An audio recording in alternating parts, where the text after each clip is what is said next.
Hello friends, আজকে রান্নাবান্না share করতে চলে আসলাম আপনাদের সাথে। এটা হচ্ছে টমেটোর চাটনি। ক্ষীরা দিয়ে খাবো, ক্ষীরা কেটে রেখেছি। টমেটোর চাটনি এমনিতেও খাওয়া যায়, বাট ক্ষীরা দিয়ে খেয়ে দেখবেন খুবই মজা লাগে। আর এটা হচ্ছে মসুর ডাল আর মুগ ডাল মিক্স করে রান্না করেছি পেঁপে দিয়ে, সাথে টমেটো দিয়েছি।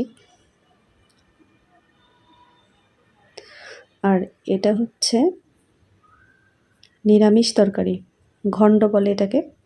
অনেক ধরন 18-20 রকম 25 রকম অনেক রকম তরকারি দিয়ে আসলে এটা রান্না করা হয়। এটা আমার মামি আমার জন্য পাঠিয়েছে, খুবই মজা হয়েছিল খণ্ড তরকারিটা। আর এটা হচ্ছে মিষ্টি কুমড়া দিয়ে পুঁই শাক ভাজি আর আলু দিয়ে দেশি মুরগি ঝোল রান্না করেছি। বেশি ঝোল দিয়েছি গরমে, যেহেতু গরম বেশি, গরমে আসলে পাতলা ঝোলেই ভালো। আর সাথে তো সালাদ আছেই, আর ভাত তো থাকবেই। এই ছিল আজকের রান্নাবান্না। টাটা।